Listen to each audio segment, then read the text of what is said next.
제가 부교육자로 섬기던 때의 일입니다. 감기에 걸려서 교회 옆에 있는 병원에 갔어요.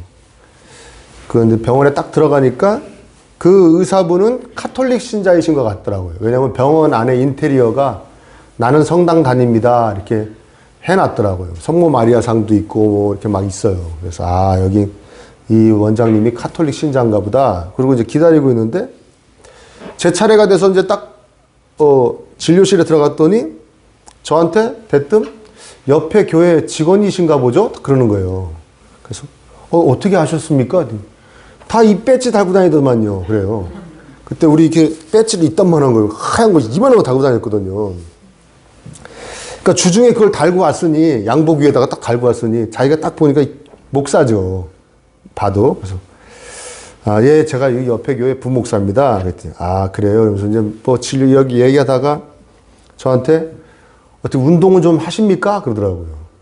그래서 아, 그 전에 세상에 있을 때 조금 했는데 요새는 통 못하고 있습니다. 그랬더니 그 의사가 뭐라 그러냐면 요즘은 세상 밖에 사시나 보죠?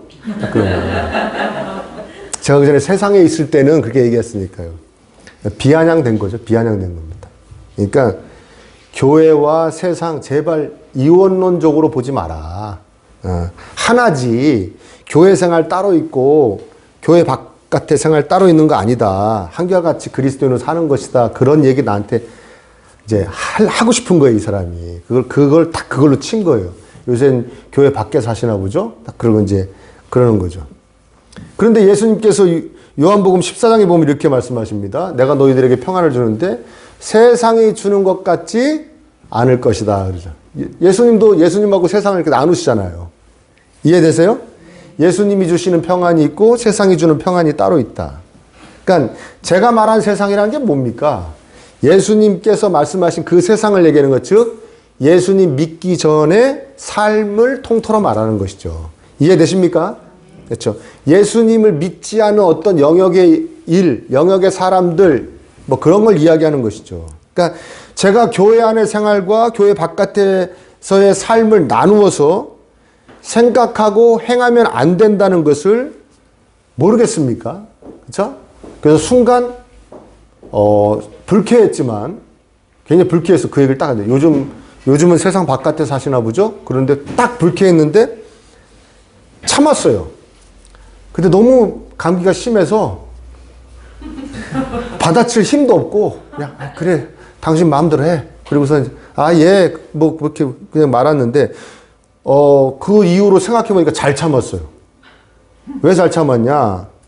그 의사가 말하려는 바가 뭡니까? 더 깊이 들어가면 우리 개신교에 대한 비판이에요. 당신들 가만히 보면 교회 안에서는 그렇게 거룩하기가 이를 데가 없는데 아주 교회 바깥에서는 할지 못할지 다 아는 집단들이더구만. 그 생각 갖고 있는 거예요, 지금. 그래서 저한테 그런 얘기를 하는 거예요. 이해되세요? 근데 저기서 제가 막 벌끈해가지고 예수님도 세상을 나누고 막 그랬으면 뭐라 그랬습니까? 봐, 내 말이 저 나가고 난 다음에 간호사들한테 그랬을 거예요. 저 봐봐, 목사가 저 승질내는 거 봐봐. 내 말이 맞지? 저것들이 저런 것들이야 막 그랬을 거 아닙니까? 잘 참았어요. 근데 아무튼 교회와 세상은 엄연히 나누어져 있습니다. 우리 눈에는 안 보이지만 더 정확하게 말하면 하나님 나라와 이 세상 나라가 양존합니다. 그러니까 예수님이 오셨을 때 하나님 나라가 시작됐어요.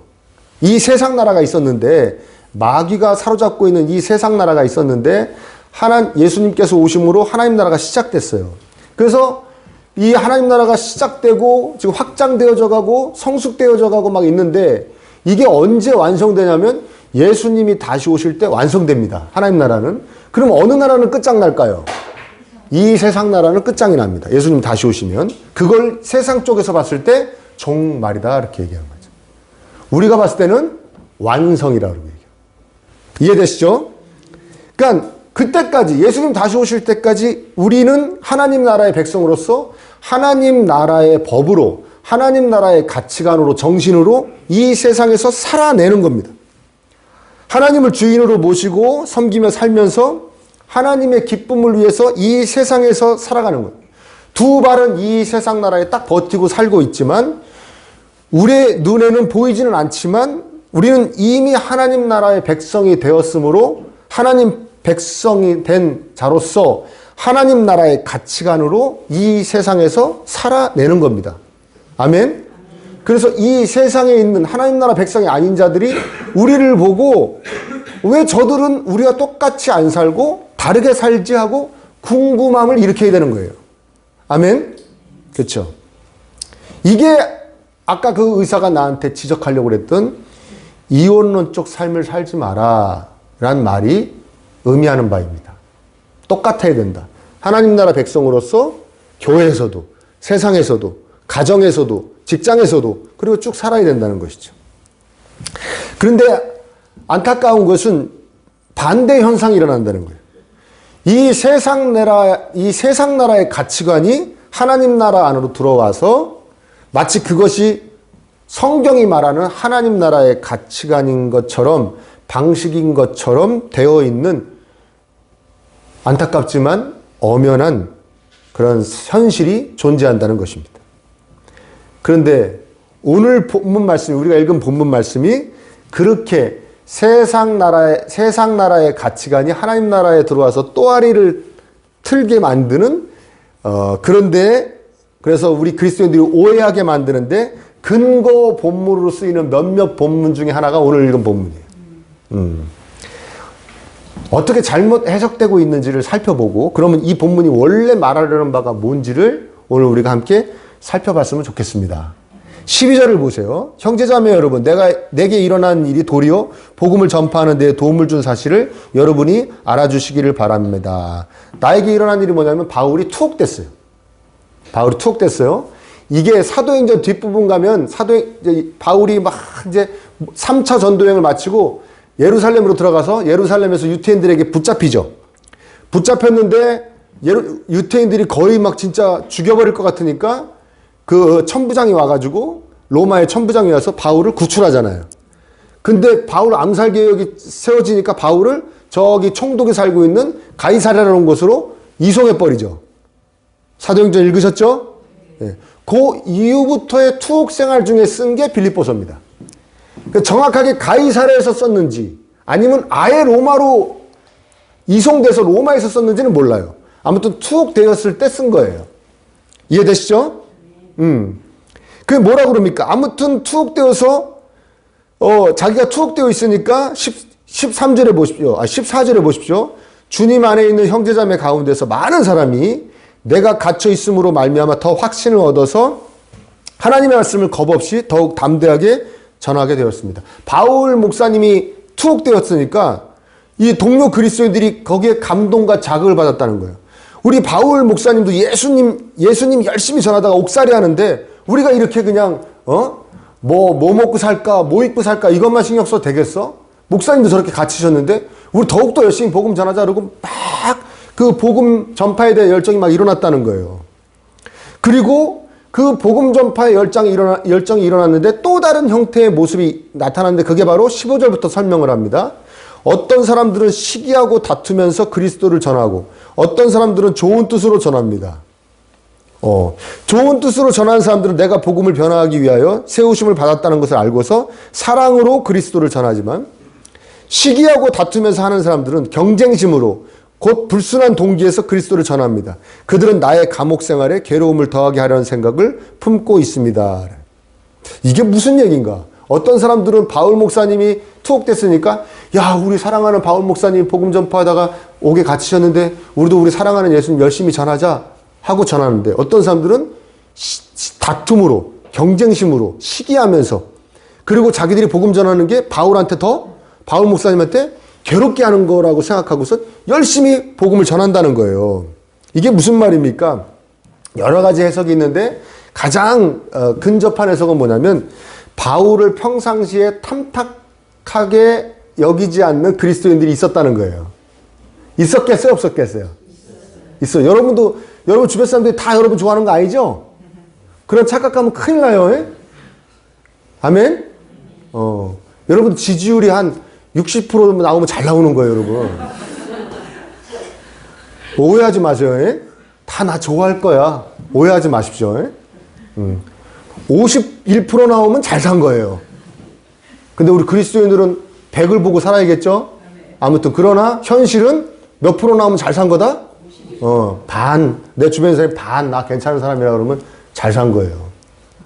그리스도인들은 잘못 산 거고. 아멘? 그리스도인들은 최소한 90% 넘어야 돼요. 예? 아무튼 바울을 탐탁하게 여기지 않는 사람들이 있었던 거예요. 이 사람들이 바울이 평소에 거슬렸는데 탁 투옥이 되니까 야, 요때 우리가 열심히 전해가지고 복음을 전해가지고 우리가 더 바울보다 더 많이 복음 전해가지고 우리 세력을 넓히자.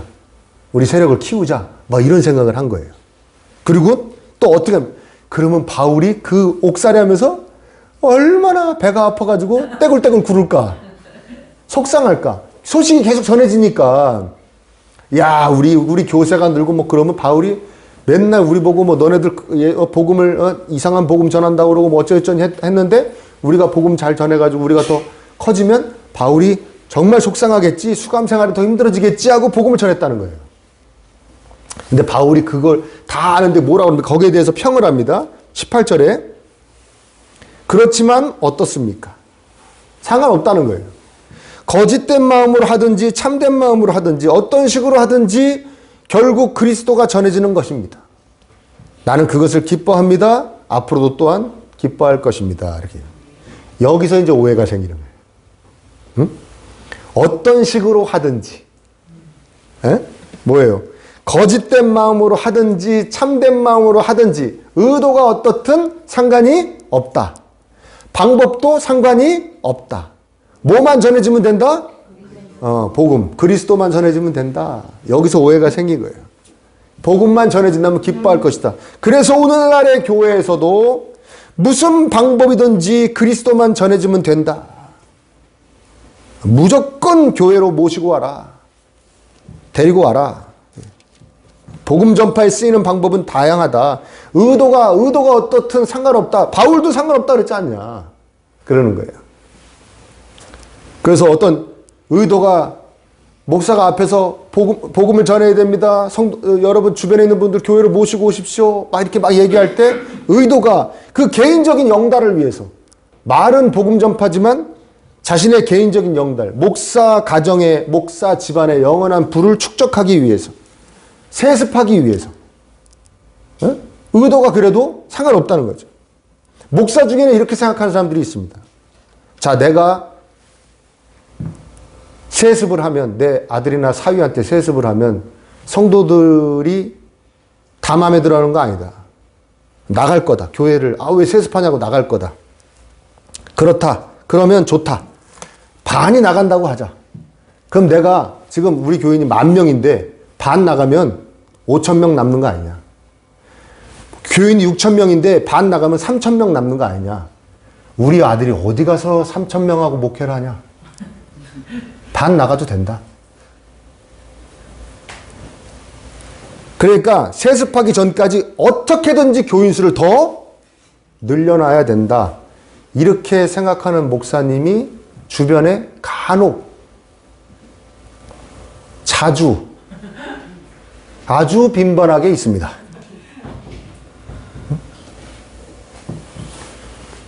그거를 성도님들 중에도 눈치를 채고 아는 사람들도 있어요. 근데도 뭐라고 그럽니까? 그런 불순한 의도인지도 알면서도 아무튼 나는 복음 전하니까 괜찮아. 하나님 내 마음 아시겠지.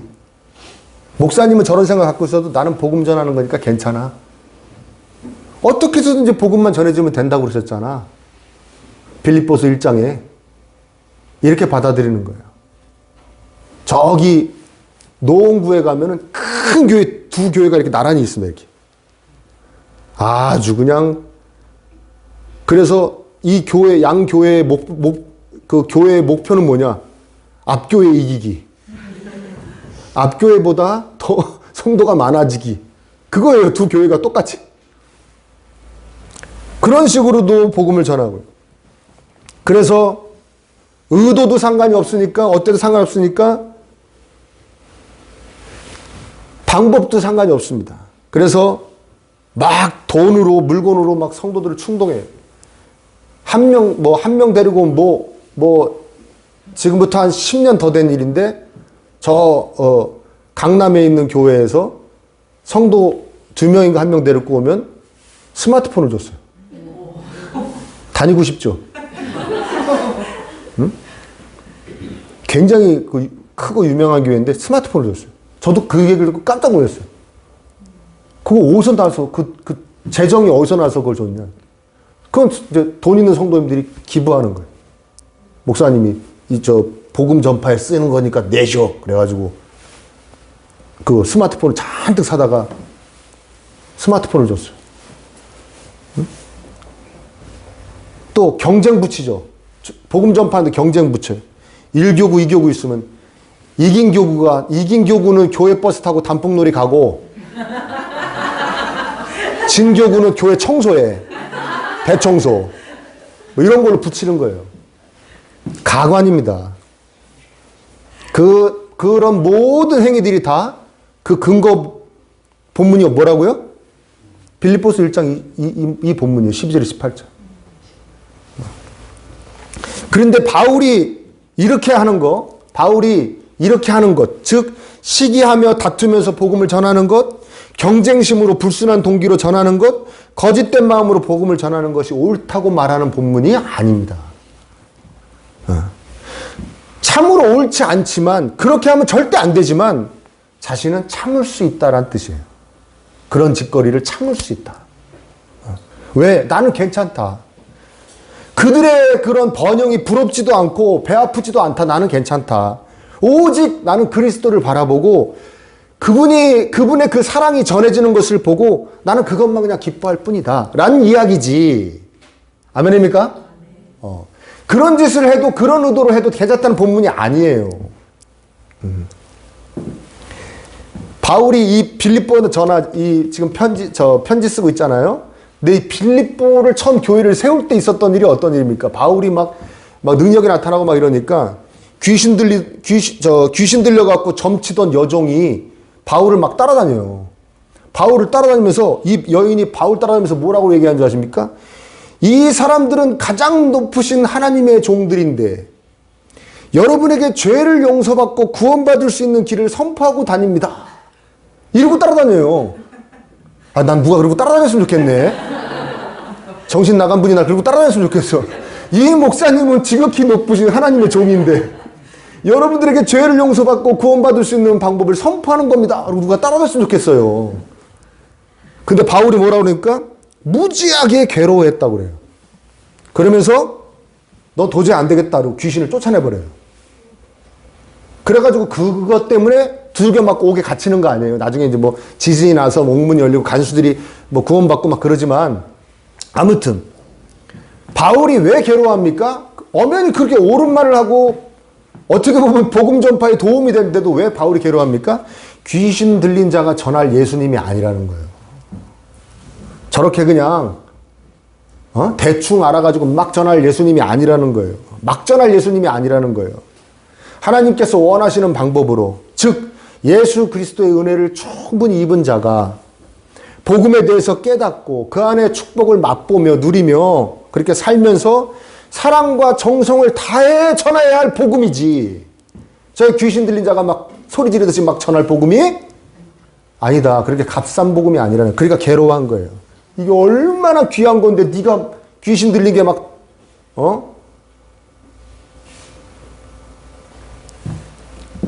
누가 어떻게 전하든 전해지기만 하면 된다고 전하는 복음이 아니다.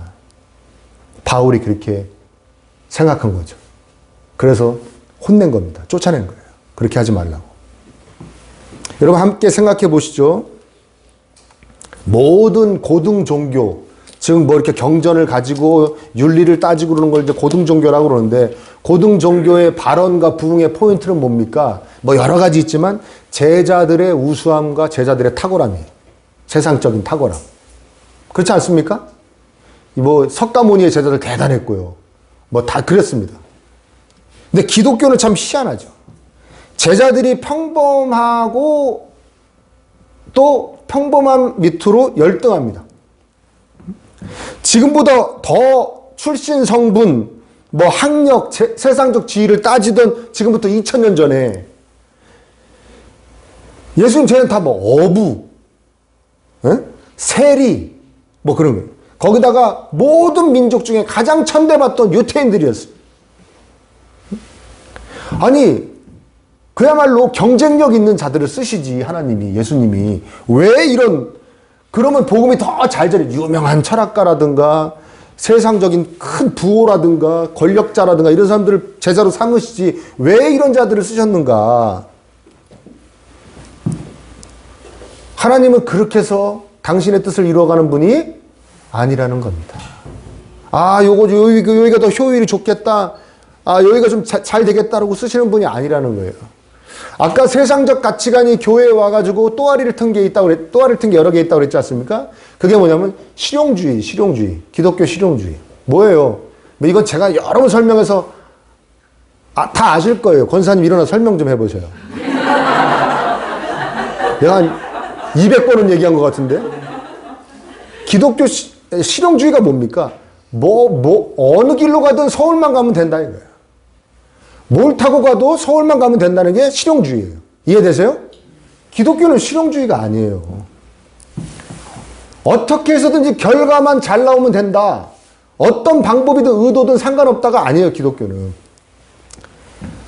성경 어디에도 이런 정신은 없습니다. 하나님이 원하시지 않는 가치관이에요. 성경은 서울을 못 가더라도 하나님이 원하시는 길로 가랍니다. 아멘? 서울에 못 도착하더라도 아니면 너무 늦게 도착하더라도 하나님이 원하시는 것을 타고 가라는 겁니다. 그게 성경이에요. 그러니까 실용주의하고 안 맞죠?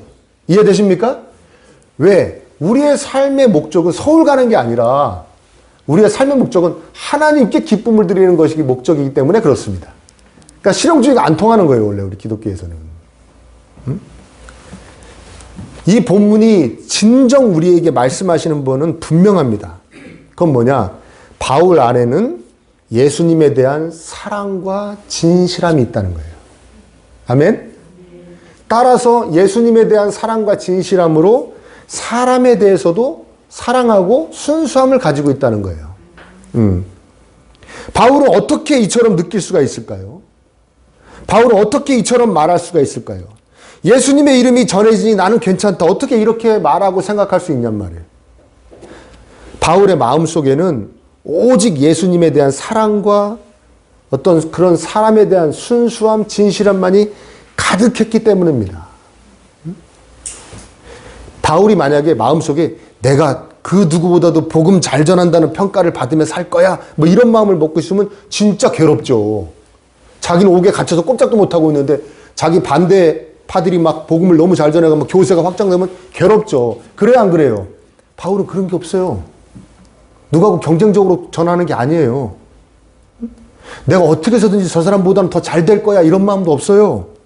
내가 저 사람은 이기고 말 거야, 이런 마음도 없어요. 나보다 복음 잘 전하는 사람을 보면 내가 배가 아파서 안 되지, 그런 일을 없게 만들 거야, 이런 마음이 바울에게 전혀 없습니다. 그저 오직 나를 위하여 피 흘리신 예수님, 나를 사랑해서 자기 목숨을 내어주신 예수님, 그분의 그 선하심이, 그 사랑이 잘 전해졌으면 좋겠다. 내가 거기에 쓰임받았으면 좋겠다. 그 마음밖에 없어요. 사람이 얼마나 순수하고 진실합니까? 아멘? 그 좋으신 예수님이 잘 전해져서 많은 사람들이 예수님 사랑 안에 거했으면 좋겠다. 이 마음밖에 없어요. 그러니까 바울이 이렇게 순수할 수 있고 진실할 수 있는 힘은 예수 그리스도에 대한 사랑의 힘이. 아멘? 딴 생각이 안 드는 거예요. 뭐 누구하고 뭐 경쟁해야지, 이겨야지, 뭐 내가 더 잘 돼야지, 뭐 이런 생각이 없는 거예요. 그 사랑의 힘으로 그냥 마음이 너무나 순수하고 진실한 거예요. 이런 마음가짐 가지실 수 있기를 축복합니다. 우리가 만나는, 상대하는 모든 영역에서 우리는 사실 이렇게 살아야 돼요. 교회 안에서도 세상에서도 하나님 나라의 가치관을 세상에 가지고 와서 실천하는 겁니다. 바울처럼 이렇게 순수하게, 진실하게. 여러분이 사람이 처한 환경에 따라서 그 사람의 그 어떤 말이 가치를 갖기도 합니다. 좀 약간 저 속물적인 얘기인지 모르겠지만요. 여러분, 사회적으로 지위가 높은 사람, 많이 배웠다고 하는 사람, 뭐 세상적으로 성공한 사람이 말 한마디 하는 것과 지나가던 노숙자가 말 한마디 하는 거랑 같은 크기로 와닿지 않지요? 그래, 안 그래요? 예, 그렇죠. 거기에 막 그 귀를 기울이진 않습니다. 그런데 빌립보 교회 성도들은 지금 누구의 말에 감동을 받고 누구의 말에 움직이고 있냐면 죄수의 말에. 바울 목사님 죄수잖아요. 갇혀 있잖아요. 어떻게 이럴까요? 이 사람들은 죄수가 그 안에서 막 그리고 빌립보서의 주제가 뭔지 아십니까? 여러분? 따라합니다. 기뻐하라. 기뻐하라. 옥에 갇힌 바울이 아니 거긴 안 따라해도 돼요? 옥에 갇힌 바울이 바깥에 있는 자유롭게 사는 사람들한테 기뻐하라. 너희들 왜 이렇게 슬퍼하니? 왜 이렇게 낙심하니? 힘이 없니? 기뻐하라, 기뻐하라고 있는 거예요. 우리가 그냥 세상적인 어떤 잣대로 보면 정말 웃기는 거죠. 자기 주제도 모른다고 해야 되는 거죠. 야, 죄수 주제에 누구한테 기뻐하라 그러냐? 너나 기뻐해라. 뭐 그래야 되는 거 아닙니까? 근데 바울은 자신 있게 기뻐하라. 나를 본받으십시오. 막 이래요. 이 사람들, 빌립보 사람들은 또 왜 바울 얘기에 막 감동하고 막 그것으로 자기의 삶을 고치고 심령을 고치고 그럽니까? 평소 바울의 예수님에 대한 사랑을 알기 때문에, 평소 바울의 그 진심과 순수함을 잘 알고 있기 때문에, 바울이 자신만을 위하고 다른 이와 경쟁하고 그래서 그것을 위해서 다른 사람을 이용해 먹고 갖가지 방법을 쓰는 사람이 확실히 아니라는 것을 이 사람들은 알고 있기 때문에 바울 목사님을 사도로 인정하고 그분의 말씀을 받아들이는 거예요. 아멘. 저는 저와 여러분들이 바울과 같이 그런 사람이 되었으면 좋겠습니다.